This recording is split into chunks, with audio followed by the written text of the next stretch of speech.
Nah, bisa dikatakan ketika, nah ini mungkin bisa menjadi otokritik bagi kita semua nih Ustadz Furqon. Ketika memasuki bulan suci Ramadan, seminggu sebelumnya sudah ramai nih, diskon makanan untuk Ramadan, kurma atau apapun, ya kan, sirup dan sebagainya. Nah, sebenarnya kita malah bisa dikatakan seperti tadi, justru ketika kita mengumpulkan sebanyak-banyaknya, bisa kita katakan itu justru hati kita itu malah lapar sebenarnya kan. Jadi selama ini kita mengejar kenyang. Bahkan ini seringkali Ustadz Furqon, di masjid-masjid dibagikan buka puasa bersama. Kalau kita lihat, begitu banyak makanan yang dimakan itu cuman ya sebagian tidak seberapa. Ini artinya kan terjadi mubadir nasional begitu ya, mubadir berjamaah nih Ustadz Furqon. Mungkin bisa mencermati hal ini. Ya, jadi sebenarnya ini menarik ya. Di satu sisi Nabi gitu ya, Sallallahu Alaihi Wasallam ya menganjurkan kita untuk menyediakan buka puasa, dan itu bahkan pahalanya sama dengan orang yang berbuka gitu ya. Jadi artinya itu adalah sebuah amal yang mulia gitu ya. Tapi kemudian ketika kita tidak bisa melihat potretnya secara lengkap, apa yang terjadi? Penduduk Indonesia, katakanlah muslimnya gitu ya, kita sebut aja lah ya, ini dengan angka-angka yang kasar saja. 200 misalnya 20 juta dari 270 misalnya begitu ya. Nah, ketika bulan puasa berapa orang yang berpuasa? Kalau 220 ini ya tetap 220, nggak mungkin ketika bulan puasa gitu ya. Jadi naik 440, nggak mungkin. Gitu ya. Jadi artinya apa? Yang sebenarnya berpuasa ini adalah mereka yang juga sebelumnya makan, gitu ya. Nah, jadi ketika mereka kemudian berbuka, maka sediakanlah sesuai dengan jumlah mereka yang ada. Jadi tidak berlebihan. Nah, disinilah pentingnya. Adapun kemudian agar dia mudah, tentu saja ada koordinasi, ada organisasi gitu ya yang mengelola. Nah, saya teringat dengan satu talk show yang pernah saya saksikan itu ya di Malaysia ketika saya pernah berkunjung di sana. Itu betapa besarnya ya makanan yang tersisa dan dibuang semikian rupa itu per tahunnya. Ya itu billion itu ya US dollar. Jadi artinya betapa kita tidak menyadari. Nah, boleh jadi mungkin itu terjadi di kita. Misalnya kulkas-kulkas kita penuh dengan makanan sampai akhir Ramadan masih belum bisa kita habisi. Betul. Saya sebagai pengisi acara-acara misalnya itu tarawih atau buka puasa gitu. Biasanya kan dibawain tambahan bekal gitu ya, Ustaz gitu ya. Itu bisa sudah saya bagi-bagi tetap tidak habis-habis juga gitu ya. Dan akhirnya apa? Akhirnya ini kemudian tersisa. Nah, ketika mau kita makan kita sudah kenyang, kemudian sahur lagi, terus begitu sebulan dia bisa ini. Dan itu akhirnya dalam hati saya, ya Allah ya, bagaimana nih umat kok akhirnya menjadi mubadir. Niat baik gitu ya. Nah, maka kalau saya menyarankan begini. Satu, bagusnya niat yang baik itu masuk dalam satu kerangka organisasi atau manajemen gitu ya, sehingga kita tidak berlebihan. Kemudian yang kedua, jangan khawatir tidak mendapatkan pahala gitu ya, karena Allah Maha tahu. Sebenarnya ibadah di dalam Ramadan itu banyak. Nah, ini yang Mas Agung kita perlu juga sosialisasikan. Kalau tadi hanya diasosiasikan ya saum saja, itu satu dari paling tidak sekian itu ada 9 ibadah pokok dalam festival. Saya istilahkan festival ini karena mirip pesta Ramadan ini. Gitu ya, penuh sebenarnya. Jadi mirip seperti ya fair gitu ya, sesuatu yang sifatnya itu expo gitu ya. Nah, jadi segala menu tersedia gitu ya. Itu ada paling tidak 9. Kalau ditambah lagi dengan umroh di bulan Ramadan misalnya, mungkin 10 kajian kan. Jadi kita lupa bahwa di situ kita dianjurkan juga ya berinfak, membayar zakat, bersedekah, memberi makan orang miskin, memperbanyak zikir dan doa gitu ya. I'tikaf, menghidupkan sholat berjamaah. Jadi masih banyak lagi gitu ya. Jangan sampai satu amal saleh gitu ya, kemudian kita berlomba-lomba berduyun-duyun ke sana, tidak seimbang dan akhirnya kemudian menimbulkan dampak negatif. Jadi dampak negatifnya harus kita cegah. Jadi kalau niatnya untuk berbagi itu ya tetap harus kita salurkan. Mungkin paling baik adalah perbanyak sebenarnya infak untuk hal-hal yang sifatnya produktif bagi umat. Yang itu tidak mesti bentuknya konsumsi. Gitu ya. Saya coba hitung-hitung ya. Kalau kita misalnya umat Islam ini tidak makan siang selama Ramadan. Satu kali makan siang untuk ukuran Jakarta itu katakanlah mungkin dengan kondisi pandemi ini sebut aja 15.000 lah barangkali ya. Sudah dikurangi gitu lumayan ya. Nasi Padang itu. Ya, nasi Padang lumayan ya. Gitu ya. Mungkin kalau agak ke pusat dikit mungkin sudah 50.000 gitu ya. Nah, kalau ada katakanlah 50% saja umat Islam yang berpuasa. Jadi 220 juta diambil 50%, 110. 110 juta ini kali 15.000 gitu ya, atau dimudahkan lagi kali 10.000. Hitung aja per hari kita sebenarnya mengalihkan makan siang kita atau menahan keluarnya uang kita pada makan siang itu berapa gitu ya, 110 juta dikali 10.000 ya. Nah kemudian itu berlangsung selama 30 hari. Saya hitung-hitung itu kalau misalnya bisa diakumulasikan, maka kita bisa membuat yang namanya itu jembatan Selat Sunda misalnya gitu ya. Nah, jadi artinya apa? Betapa besarnya sebenarnya yang bisa kita akumulasikan. Betul, Kan kita tidak makan siang. Betul. Lagi pula makan malamnya dan makan sahurnya juga begitu-begitu saja. Apalagi biasanya itu sudah jadi siklus ya. Begitu kita sudah berpuasa selama beberapa hari atau sudah pekan kedua, maka tubuh kita menyesuaikan, maka kemudian akhirnya porsi makan kita berkurang. Bahkan kalau di kampung-kampung ya, dan itu menyalahi sunnah juga, mereka tidak lagi bersahur, langsung sholat subuh gitu ya. Kenapa? Karena sudah merasa kuat. Seolah-olah seperti kayak latihan uji kekuatan, padahal berpuasa itu bukan uji kekuatan, sahur itu tetap diperlukan. Ini menunjukkan bahwa tubuh sebenarnya itu cukup dengan makan tertentu. Nah, jadi kita bayangkan kalau sekiranya gitu ya, cara berpikir kita seperti itu gitu ya, tidak harus dalam bentuk konsumsi, maka sehabis Ramadan maka kemudian akan banyak sekali ya aktivitas atau katakanlah mungkin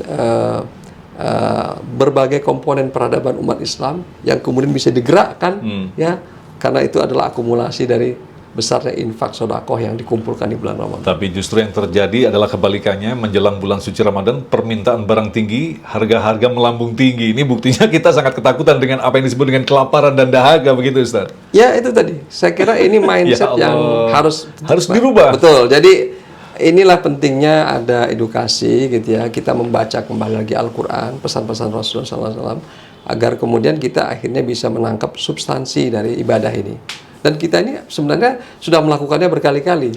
Sayangnya setelah berkali-kali kita masih juga belum mengambil pelajaran itu saja ya. Nah, jadi dan ini sebenarnya diingatkan juga dalam sebuah hadits walaupun kategori tidak sampai sahih, tapi diingatkan oleh hadits ini gitu ya. Kamin shaim, betapa banyak orang yang berpuasa dan kemudian dia tidak mendapatkan puasanya kecuali lapar dan dahaga. Berarti sisi fisik ini yang dikhawatirkan Nabi, hanya sisi itu yang kemudian yang umat Islam hanya peduli di situ. Betul. Gitu ya. Padahal sebenarnya saum ini adalah untuk memanifestasikan ruhaninya gitu ya, seperti itu. Nah, ada sebagian orang juga mengatakan kita cukup berpuasa saja, mengambil pada sisi kesehatannya, tetapi justru ada sisi-sisi ruhaniah yang tidak diperhatikan. Kan ada seperti itu Ustadz ya.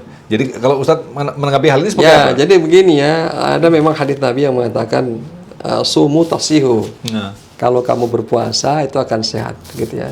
Tapi tidak general juga dalam pengertian gini. Kalau ada orang yang jelas sudah sakit, jangan maksa puasa. Karena Al-Quran sudah memberikan pintu darurat. Itu terulang 2 kali redaksi yang mirip. Faman kana minkum maridha wa man kana maridha pada ayat 185. Jadi kalau Al-Quran sudah menetapkan itu jangan maksa. Gitu ya. Jadi kita kalau memang sudah istilahnya itu kalau dalam permainan itu harus time out silakan. Gitu ya. Nah ini juga yang terjadi di masa sahabat Nabi ketika Nabi itu sudah membatalkan puasanya, gitu ya. Masih ada sebagian yang maksa puasa dalam peristiwa Fathul Makkah itu. Maka kata Nabi, mereka ini orang yang maksiat.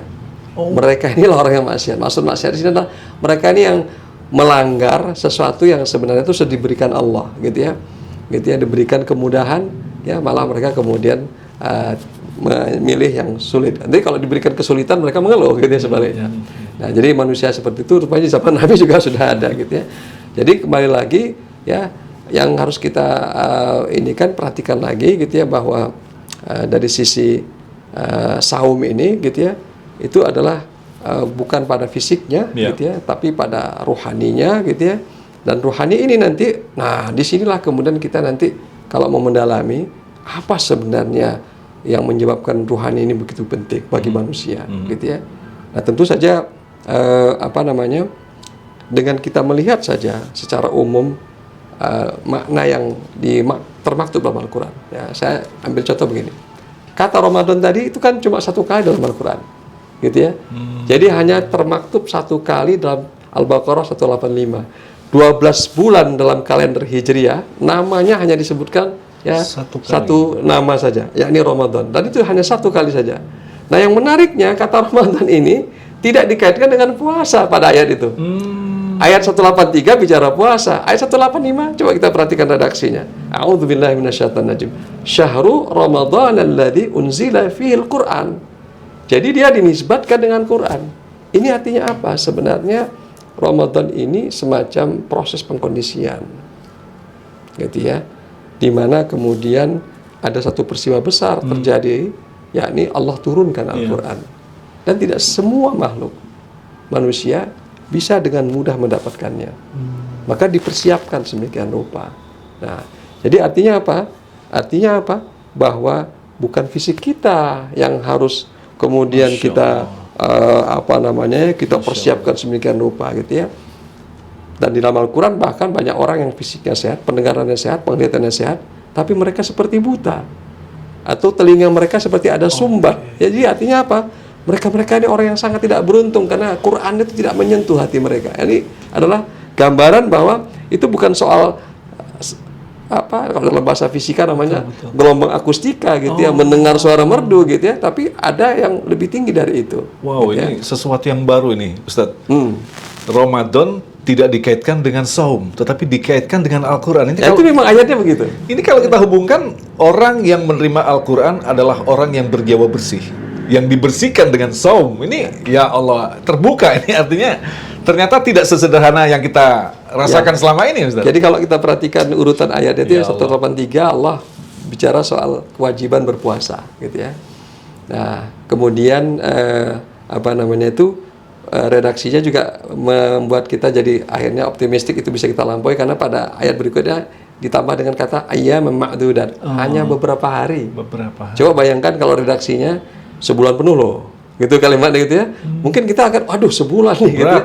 Kalau beberapa hari ternyata beberapa hari itu hitung sebulan jadinya gitu ya. Jadi ini menarik sekali penggunaan redaksi ini. Luar biasa memang ini ya. Ini pilihan diksi Qur'annya memang kalamullah ya gitu ya.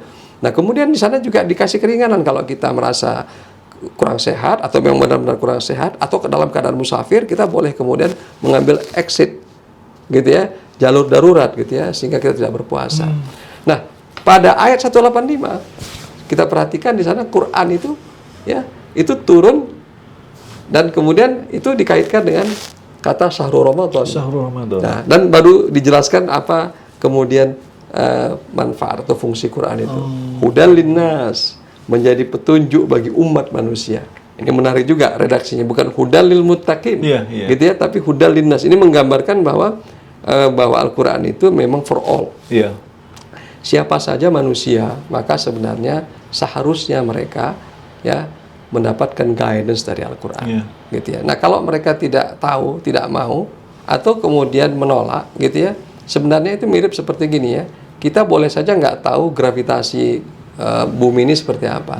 Kita boleh nggak tahu berapa meter per detik kuadrat kekuatan gravitasi bumi, gitu ya.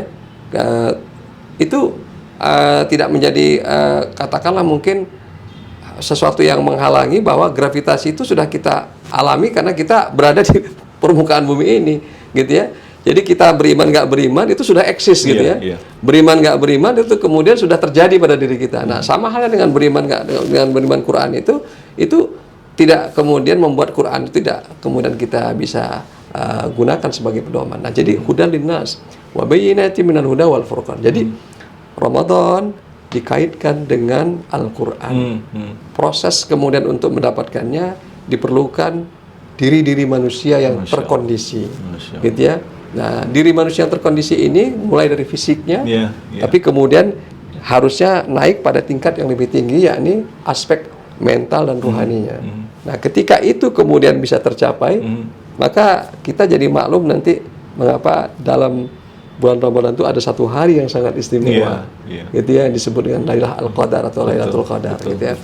Nah, ini tersendiri lagi yang kita bahasnya ya. Dan ujung dari semua ini adalah la'allakum tattaqun, menjadi orang yang bertakwa. Ketika orang sudah mencapai pada derajat takwa seperti yang dicontohkan Rasulullah secara sempurna pada saat itu, bahkan Rasulullah hanya menikmati bulan Ramadan beberapa hari seperti yang Ustadz jelaskan tadi, 8-9 kali begitu, tetapi mampu untuk menciptakan peradaban yang luar biasa. Tatakun, takwa sendiri itu dimaknai seperti apa? Ketika kita selepas Ramadan kita menjadi orang yang bertakwa, sosoknya seperti apa realnya? Ini menarik pertanyaan ini. Sekaligus juga melengkapi ini, Mas Agung. Sebenarnya, gitu ya, tujuan ibadah Ramadan itu sebenarnya bukan hanya takwa. Tatakun itu dinisbatkan kepada ibadah puasanya. Oke. Nah, 183 la'allakum tattaqun. Iya. Gitu ya. Tapi pada 185 la'allakum tashkurun. Tashkurun. Ya, kemudian 186-nya la'allahum yarsyudun. Gitu ya. Jadi artinya apa? Sebenarnya ada beberapa tujuan lain. Kalau kita mau komplit. Jadi la'allakum tattaqun, la'allakum tashkurun, la'allahum yarsyudun. Gitu ya. Nah, kemudian satu lagi 89. La'allakum tuflihun. Sukses. Jadi saya cuma ingin mengatakan satu saja ini yang la'allakum tattaqun ini luar biasa. Apalagi kalau kita dapat 4-4-nya ini. Gitu ya. Memang kata la'allakum tattaqun dan la'allahum yattaqun ini terulang 2 kali. Redaksinya hampir mirip. Gitu. Artinya kata takwa di situ memang lebih kuat ininya, bobotnya gitu ya. Nah, tapi saya juga ingin melengkapi bahwa sebenarnya di dalam ibadah Ramadan itu lengkapnya ada 4 tujuannya. Betul. Gitu ya. Dan keempat-empatnya kalau bisa harus kita raih. Bagaimana menjadi orang yang bersyukur. Bagaimana menjadi orang yang rasyid. Dan bagaimana juga kita sukses di dunia dan akhirat gitu. Nah, kira-kira seperti itu. Dan jadi kita maklum mengapa Rasulullah berpuasa cuma 9 kali atau 8 lengkapnya gitu ya, yang full. Itu kemudian yang dihasilkan tuh luar biasa, sebuah peradaban gitu ya. Nah, itu karena memang kita pasti meyakini bahwa Rasulullah menjalani ibadah puasa itu komplit ya. Seluruh tujuan itu kemudian itu beliau dapatkan. Tidak perlu berlama-lama begitu ya. Nggak perlu berlama-lama, nggak perlu berlama-lama gitu ya, luar biasa. Itu kan masalah kualitas. Jadi bukan kuantitasnya gitu ya. Nah, seperti itu. Oke. Nah, kalau kita perhatikan ya Rasulullah 9 kali, kita ini tuh berpuluh-puluh kali. Tapi kualitasnya seperti ini, apalagi ya, mohon maaf kita bisa mengkritik diri kita sendiri. Bangsa ini kondisinya seperti ini, selalu gaduh segala macam. Semestinya setiap tahun kita dipertemukan dengan bulan Ramadan harus berubah dong, gitu Ustaz ya. Nah, jadi ini memang catatan lah ya. Saya kira saya lebih senang kepada koreksi terhadap dakwah yang kami lakukan, antum lakukan atau siapapun. Jadi saya tidak mau berangkat dari posisi orang yang mengeluh gitu ya, tapi lebih senang kepada adalah that's the problem, and I have to solve the problem gitu ya. Jadi itu masalah dan saya harus menyelesaikannya gitu ya. Nah, tentu saja ada langkah-langkahnya. Nah, mungkin selama ini kita sudah menjalani ibadah Ramadan itu sedemikian asyik, meriah gitu ya, tapi mungkin hanya sebagai sebuah tradisi yang kehilangan ruhnya, kehilangan substansinya gitu ya. Nah, karena itu umat harus direedukasi, dikembalikan kepada makna-makna yang dijelaskan Al-Quran maupun As-Sunnah gitu ya. Dan kemudian kita juga harus mau bereksperimen dalam tanda petik. Artinya melakukan itu secara empirik benar gak gitu ya.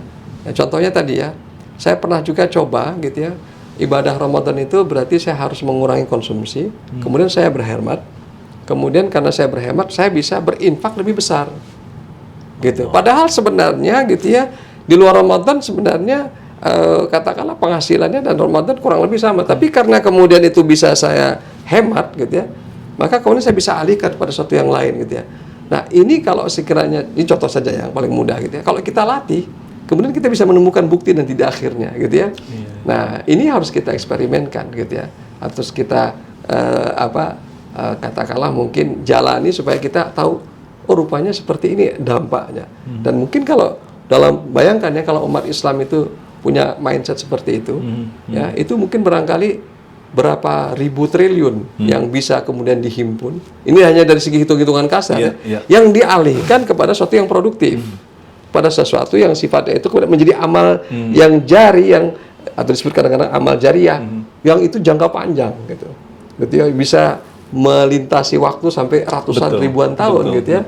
Bukan berarti kemudian memberikan konsumsi tadi itu atau berpakaian yang bagus sebagai itu tidak penting gitu ya. Tapi itu ada batasnya yang terpenuhi. Maka kemudian jangan kemudian kita akhirnya lebih dari batas itu.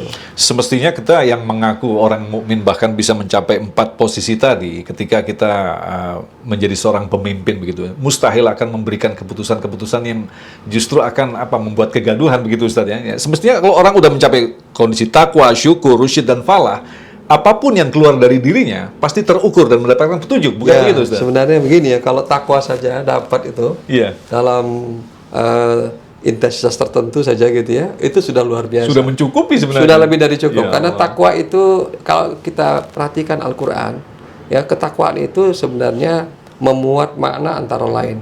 Ya, orang yang teliti, orang yang kemudian mempunyai perencanaan yang sangat baik. Ya ayyuhalladzina amanu taqullaha wal tanzur nafsum ma qaddamat lighadin wattaqullah, gitu ya. Orang yang kemudian akan mendapatkan jalan keluar. Wa may yattaqillah yaj'al lahu makhraja wa yarzuqhu min haitsu la yahtasib. Jadi takwa saja, makanya tidak salah juga ya kalau dalam kajian Ramadan itu takwa itu dibahas demikian rupa. Karena itu saja pun kalau dapat sudah luar biasa. Apalagi kalau kita bisa mendapatkan 4 tujuan yang lain, ya. Dan kalau menurut hemat saya dalam konteks manzilah atau tahapan pencapaian manusia, syukur itu paling tinggi. Iya. Iya. Kalau itu bisa dicapai, maka purna sudah, gitu ya. Karena apa? Karena itulah yang dicapai oleh Rasulullah SAW, gitu ya. Yang beliau mengatakan, "Afala uhibbu an akuna 'abdan syakura," gitu ya. Saya kenapa beribadah ini sedemikian kuatnya, gitu ya. Bukan karena saya ingin mendapatkan sesuatu lagi dari Allah, bukan bertransaksi dengan Iya, Allah. Seperti kita yang kalau beribadah Benar. demikian kuat itu karena kita sebenarnya Minta lagi ini, ada minta keperluan itu. ini, gitu ya, ada hajatnya, gitu ya. Dan itu Betul. tidak salah. Betul. Tapi kalau Rasulullah ada dalam rangka bersyukur, gitu. Nah, demikian juga di bulan Ramadan ini atau Ramadan dengan berbagai ibadahnya ini, coba kita perhatikan saum aja. Ketika kita berbuka itu terasa sekali nikmatnya, katakanlah segelas air, gitu ya, tawar, gitu ya. Ya, yang mungkin rasanya pun tidak ada, tapi begitu nikmat. Karena apa? Karena kita 12 jam sampai sekian belas jam menahan diri tidak minum, gitu ya. Jadi yang itu saja luar biasa nikmat. Tapi kalau kita udah biasa minum, gitu ya, maka kemudian mau minuman yang sudah demikian enak pun itu tidak kita apresiasi, gitu ya. Jadi bersyukur itu baru terasa kalau kemudian nikmat itu sementara waktu dicabut oleh Allah Subhanahu Wa Taala, gitu ya. Baru kita kemudian lebih mudah untuk mengapresiasi nikmat itu. Kita misalnya tiba-tiba sakit gigi. Betul, betul. Selama ini Baru kita terasa enak. sebenarnya selama ini kita sudah diberikan nikmat gigi yang sehat. Kita gunakan sedemikian rupa, tapi tidak kita syukuri, tidak kita apresiasi, kita biarkan saja dia kemudian, gitu ya. Bahkan malah tidak kita gunakan untuk yang lain, gitu ya. Sama juga kita punya katakanlah harta dan sebagainya juga itu berlaku sama ya, kurang lebih. Tapi ketika dia hilang sementara atau hilang selamanya, barulah kita kemudian, aduh seandainya saya, Iya, iya, begitu iya. ya. Jadi rasa syukur itu akan muncul, Ya gitu ya, ketika nikmat itu kemudian Betul. tercabut, hilang atau kemudian tergantikan baik sementara waktu ataupun selamanya. Nah, tentu nikmat itu ada yang berlalu selamanya, Iya. ada yang kemudian bisa kita dapatkan lagi. Tapi Ramadan itu kemudian mengajarkan kepada kita, gitu ya, lewat saumnya, gitu ya, lewat berbaginya. Coba, ketika kita berinfak, itu kan kalau dalam pembukuan diri kita itu terjadi yang namanya tuh expand, pengeluaran. Oke. Betul kan? Oke. Yang kemudian kita dapatkan apa? Intangible. Iya. Yang dikeluarkan jelas duit, yang kita dapatkan pahala. Pahala itu kan intangible. Gitu ya. Nah, sebenarnya dua-duanya, gitu ya, itu terkolerasi sedemikian rupa. Justru malah yang intangible ini jauh lebih besar. Gitu ya. Digambarkan Quran sedemikian rupa, gitu ya. Nah, jadi artinya apa? Apa makna yang bisa kita tangkap ketika kita melakukan ibadah berinfak tadi itu?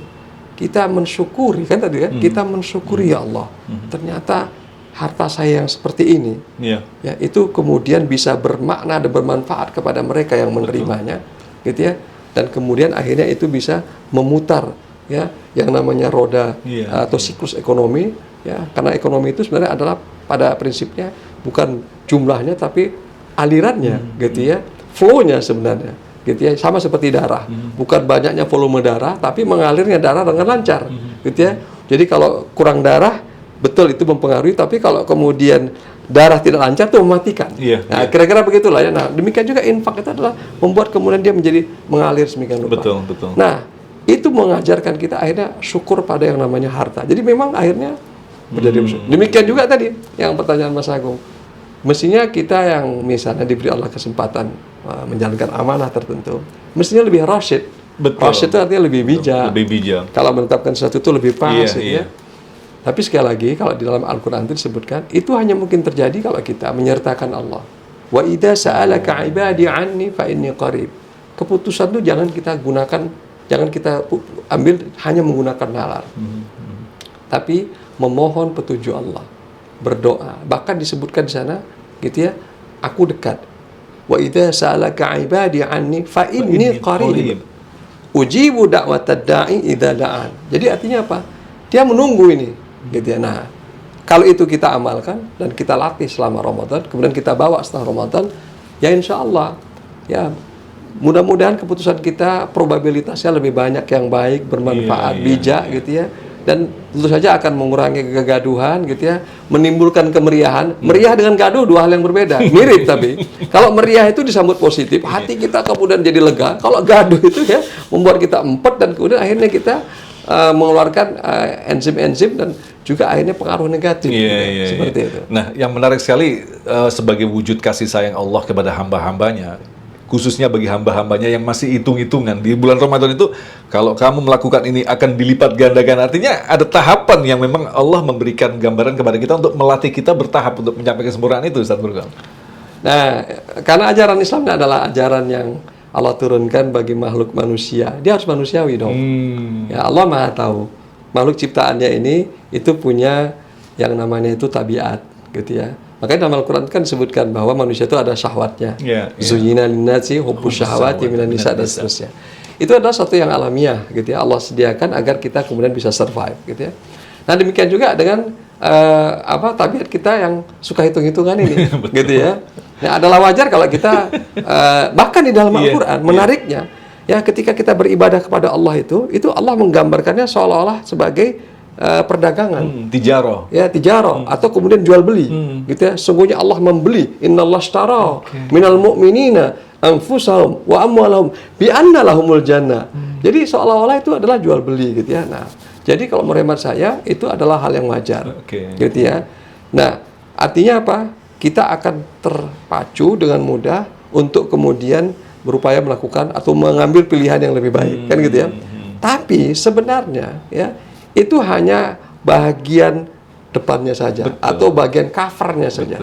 Ya, substansinya adalah bukan pada jual belinya, ya, tapi seperti yang dikatakan Rasulullah tadi, bersyukurnya kepada Allah. Nah, ini yang kemudian harus kita kejar. Dan di dalam Al-Quran itu la'allakum tashkurun itu sebutkan dalam satu ayat 15. Bahkan ayat itu kan menyebutkan, gitu ya, wa man kana maridan aw ala safar fa'iddatum min ayyamin ukhra yuridullahu bikumul yusra wa la yuridu bikumul usra. Allah menghendaki kemudahan, bukan kesulitan. Walitukabbirullaha ala ma hadakum wa la'allakum tashkurun. Maka besarkan Allah, ya, agar kamu kemudian menjadi bersyukur kepada Allah. Jadi ini menarik sekali ya. Jadi wajar kalau kita mengakhiri Ramadan kita dengan takbir, gitu ya. Allahu Akbar, Allahu Akbar. Meraih kemenangan bagi yang menang. Bagi yang kalah diulang lagi di tahun depan. Ya. Memang terus terang kalau kita mau mengambil pelajaran yang sederhana, perhatikan bagaimana sebuah kompetisi, gitu ya. Katakanlah olahraga, di mana ada fase-fase di mana mereka yang mengikuti itu wajib memenuhi kualifikasi tertentu di zona tertentu, sampai kemudian setelah terpilih, maka kemudian ada finalnya. Nah, Ramadan ini adalah bulan final sebenarnya bagi alam semesta, dan di sana ada hari finalnya lagi, ada malam finalnya lagi, gitu ya. Dan di bulan inilah ditentukannya, gitu ya, peruntungan kita dalam tanda petik, bisnis plan kita untuk berikutnya, gitu ya. Dan di bulan ini juga kemudian, ya, itu kemudian Allah turunkan, ya, satu panduan yang ini kemudian bagi kebaikan alam semesta, itulah Al-Quran. Ya, Allah menggambarkan turunnya itu dengan sumpah yang luar biasa istimewanya. Fala uqsimu bimawaqi'in nujum wa innahu laqasamun law ta'lamun 'adzim innahu laqur'anun karim fi kitabim maknun la yamassuhu illal mutahharun, gitu ya. Yang dalam soal Al-Waqiah. Jadi artinya apa? Yang kita perlu sadari di sini, gitu ya, bahwa dengan Allah sediakan, ya, yang namanya fasilitas Ramadan ini. Sebenarnya yang beruntung itu kita. Untung kita ini Muslim, mengenal Islam, mengenal ibadah Ramadan, gitu ya. Alangkah bersyukurnya kita, gitu ya, tubuh kita, jiwa kita, rohani kita, gitu ya. Dan mestinya sih umat Islam yang melakukan ini, insya Allah lebih sehat. Karena secara keseluruhan. Ramadan itu kan semacam menu komplit di situ. Ada apa itu ada di Ramadan semua, gitu ya, Ustaz. Ya. Jadi kalau kita perhatikan berbagai aktivitas atau katakanlah menu ibadah Ramadan yang tadi saya katakan paling tidak ada 9 yang pokok itu. Ya, itu artinya apa? Ya, kita dimanjakan dengan Ramadan ini, gitu ya. Agar rohani kita itu nanti di 11 bulan berikutnya menjadi lebih sehat, gitu ya. Jadi 11 bulan itu kemudian bisa di-cover dengan 1 bulan ini. Karena boleh jadi setelah Ramadan dia lupa lagi. Iya. Gitu ya. Lupa lagi, maka kemudian ibarat kita makan kapsul ini, gitu ya. Kapsul itu kan ketika kita makan 3 kali sehari, dia kan masa berlakunya itu atau masa dia menjadi menyembuhkan itu kan adalah 8 jam. Setelah 8 jam dia habis lagi, dia harus kita konsumsi lagi. Kira-kira begitu. Setelah 11 jam, maka yang kita dapatkan 11 bulan yang lalu itu sudah hampir-hampir habis gitu ya. Yang mungkin nggak terawat sebagainya. Dia kemudian kita, jadi artinya apa? Setiap Ramadan datang, maka kita diberikan Allah kemudian keberuntungan. Diberikan Allah ya nikmat nikmat fasilitas ibadah yang luar biasa bagi mereka yang bisa menandai dan menyadari. Ini paling penting. Nah, ini sebagai akhir dari dialog kita untuk episode yang ini, Ustaz. Ketika kita sudah menjadi seorang lulusan Ramadan untuk tahun ini dengan kualitas yang baik begitu, bagaimana lantas menjaga agar kita konsisten untuk bisa bertemu dengan Ramadan berikutnya? Ini bukan pekerjaan yang mudah, apalagi kita umat akhir zaman yang dihadapkan begitu banyak fitnah yang aneh-aneh di hadapan kita nih, Ustaz. Ya, meraih juara itu lebih mudah daripada mempertahankan, gitu ya, kata peribahasa demikian. Demikian juga ketika kita meraih katakanlah puncak Ramadan, maka mempertahankannya tentu akan lebih berat lagi, gitu ya. Tapi tidak berarti tidak ada kemungkinan kita berhasil. Nah, kita akan lebih berhasil kalau kita mencanangkan. Kalau bisa Ramadan kita tahun ini lebih baik dari Ramadan sebelumnya. Kalau tidak ada upaya pencanangan ini, maka kita akan menganggap Ramadan yang akan datang ini sama. Gitu ya. Jadi tidak ada yang namanya itu. Kalau saya boleh analogikan, gitu ya. Kira-kira begini. Ada satu generasi ingin membangun satu jembatan dari satu pulau ke pulau yang berikutnya. Tapi belum sampai kemudian jembatan ini nyambung, generasi ini sudah habis waktunya. Maka generasi berikutnya kemudian melanjutkan ya ide mereka. Tapi karena terputusnya informasi atau katakanlah petunjuk, mereka kemudian membangun jembatan yang arahnya beda. Gitu ya, bukan mendekati pulau itu. Jadi 10 generasi itu nanti jembatan ada 10 tapi nggak pernah nyambung dia. Nah, mungkin Ramadan kita juga akan seperti itu. 10 tahun kita Ramadan tapi kemudian dia discontinue satu Ramadan dengan Ramadan yang lain, nggak sampai ke satu pulau berikutnya. Gitu ya. Nah, ini yang harus diingatkan kepada diri kita sendiri. Ya, kalau para ulama dahulu misalnya berupaya di bulan Ramadan itu mentargetkan misalnya bisa menulis sekian kitab. Gitu ya. Alhamdulillah saya di bulan Ramadan tahun lalu itu ya melahirkan satu kitab namanya Tiada Sholat Tanpa Al-Fatihah. Itu sebagian besar saya tulis di bulan Ramadan. Di bulan Ramadan. Gitu ya. Justru walaupun idenya selesainya ya betul. Padahal berat sekali di bulan Ramadan itu. Gitu ya. Nah, jadi harus direncanakan. Ya, kalau tidak direncanakan sedemikian rupa, maka dia akan secara alamiah akan turun. Ya. Dan itu bisa terjadi bahkan di hari pertama setelah Ramadan. Betul. Ya. Nah, ini yang ironis ya. Sering kali begitu. Ya, ironis. Kenapa? Sudah selesai ini Ramadan begitu. Ya, karena mereka, nah ini juga boleh jadi mindset yang sejak awal yang harus diperbaiki. Dia masih merasakan Ramadan ini adalah penjara yang menyiksa. Jadi begitu selesai Ramadan, ini bagaikan kemudian kuda yang lepas dari kandangnya, gitu ya. Itu kata peribahasa orang Melayu. Sehingga akhirnya dia merasakan ya bahwa dia udah bebas dari berbagai tekanan. Jadi Ramadan buat dia tekanan. Kenapa? Naudzubillah min dzalik. Boleh jadi orang-orang seperti ini menikmati Ramadan itu dari perspektif fisiknya. Yang memang nggak nikmat. Siksaan, malah justru seperti menyiksa gitu. Orang misalnya menahan diri 12 jam nggak makan, kemudian disediakan rendang misalnya gitu ya. Ya pasti kan itu sesuatu yang katakanlah dia harus tahan sedemikian rupa, dan orang yang tidak punya katakanlah kesadaran yang lebih tinggi dari fisiknya, maka itu bagi dia siksaan. Gitu ya. Nah, jadi yang seperti ini, nah ini yang kita harus cegah dengan cara apa? Persiapan jelang Ramadannya. Makanya pemaknaannya tadi itu kemudian jangan berhenti pada fisik. Nah, nanti akan rugi, gitu. Karena apa? Karena sebenarnya ibadah itu secara umum kalau dia berhenti pada fisik. Contoh gini ya, tawaf tuh bedanya apa dengan jogging? Kan sama-sama muter. Kalau lihat fisiknya, tidak. Yang membedakan adalah aspek rohaninya. Aspek rohani. Nah, aspek rohani itu ada pada niat. Makanya dalam bulan Ramadan itu coba perhatikan di bulan Ramadan itu kita dianjurkan tajdid niat gitu ya. Niat puasanya Memperkuat niat, ya, iya, diperbaharui terus gitu kan. Nah, jadi itu harus dilakukan. Jadi dicanangkan, dipersiapkan Iya. gitu ya. Nah, baru setelah itu ya hikmah-hikmahnya apa yang sudah dilatih selama Ramadan ya kemudian dipraktekkan Iya, iya. gitu. Sama seperti gini lah ya. Seseorang yang sudah latihan baris berbaris selama misalnya tuh 1 bulan. Ya setelah keluar dari latihan itu mestinya ketika ada komando ya atau instruksi gitu ya, siap gerak, dia mestinya akan dengan mudah menunjukkan sikap siaga gitu ya. Nah, kalau kemudian tidak ya berarti dia selama sebulan ini ngapain nih kira-kira begitu. Jadi agama is not about knowledge only, tetapi experience begitu ya. Harus mengalami untuk menemukan hikmah itu ya Ustadz ya. Puasa itu kan harus dialami. Harus dialami. Nah, tentu saja banyak hikmah-hikmah yang bakal kita kupas di episode-episode selanjutnya. Kira-kira sedikit bocoran apa yang nanti akan kita ikuti di episode Saya selanjutnya, Ustadz? mungkin akan meninjau dari sisi bahwa manusia itu pada dasarnya memang akan mengalami yang namanya itu naik turun, gitu ya. Nah, jadi kalau kita sudah menyadari bahwa sama seperti alam semesta ini, ada yang namanya gravitasi, ada yang namanya kemudian black hole yang bisa menyedot bahkan cahaya, sama kita juga kemudian ada yang menyedot diri kita ini sehingga kita nggak naik tingkat, gitu ya. Dan itu kemudian kalau tidak kita sadari, maka kemudian itu akan membuat kita mudah terjatuh, gitu ya. Masya Allah. Semakin kenal kita bagaimana kiat menghindari atau mencegah kejatuhan ini, gitu ya, maka semakin piawai kita untuk mengurangi risiko tadi kita gagal, gitu ya.